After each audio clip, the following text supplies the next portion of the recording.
Cirebon untuk memenuhi tugas UAS kami, yaitu tugas mata kuliah komunikasi massa dengan dosen pengaku Bapak Al-Musatar. Mau tahu kelanjutannya?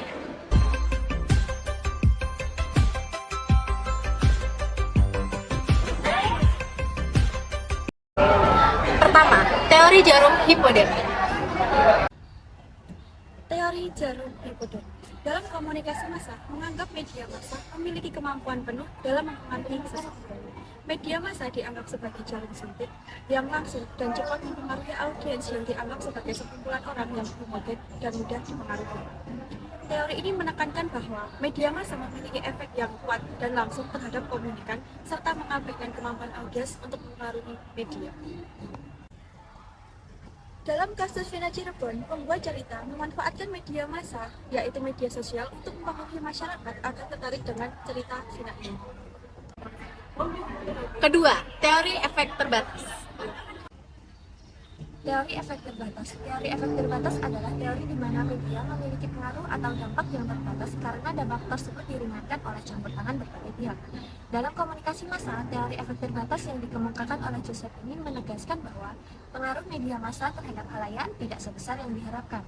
Efek dari teori ini tidak dapat langsung diterima oleh halayak karena masing-masing halayak memiliki persepsi maupun karakter yang berbeda. Dalam kasus ini, si pembuat cerita mengasumsikan bahwa semua masyarakat akan tertarik dan ingin tahu lebih dalam tentang kasus Vina Cirebon. Namun pada kenyataannya, tidak semua orang tertarik dengan cerita tersebut. Ketiga, teori two-step flow. Teori two-step flow.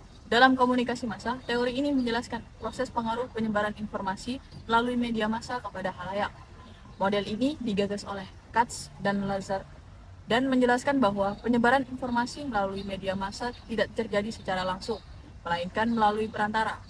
Teknologi modern seperti internet, media sosial, dan aplikasi mobile memungkinkan informasi untuk tersebar secara lebih cepat dan luas, sehingga meningkatkan efektivitas two-step flow.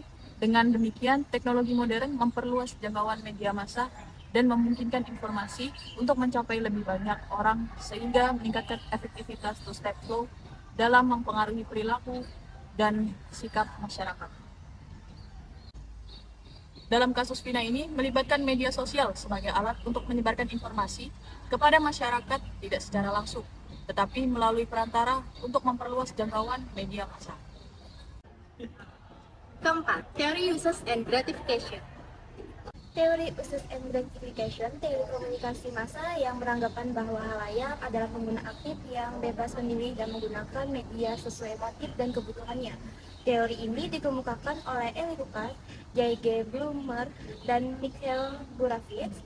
Teori ini menjelaskan bahwa pengguna media memilih sesuai dan menggunakan media untuk memenuhi kebutuhan psikologis dan sosial. Contoh dari teori ini adalah halayak menyesuaikan kebutuhannya akan informasi melalui tayangan media dan pengguna dapat memilih media yang sesuai kebutuhan mereka. Dalam hal ini, apabila dikaitkan dengan kasus Vina Cirebon, masyarakat akan mengikuti kasus ini apabila mereka benar-benar tertarik dengan kasus ini yang akan memberi kepuasan dan kebutuhan akan informasi. Kelima, teori agenda setting. Teori agenda setting. Dalam komunikasi massa, teori agenda setting berfokus pada bagaimana media massa mempengaruhi khalayak dengan memilih dan menekankan pada isu-isu tertentu, sehingga khalayak menganggap isu-isu tersebut penting.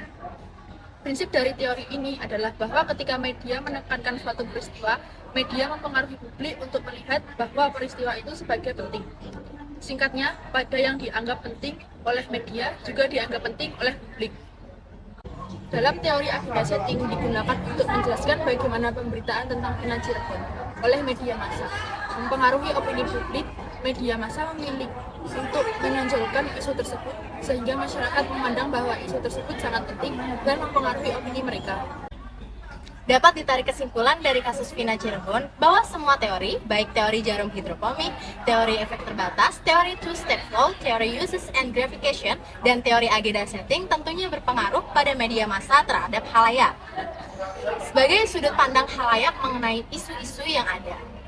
Tentunya, memungkinkan informasi ditangkap berbeda oleh setiap halayak karena melalui berbagai teori yang ada.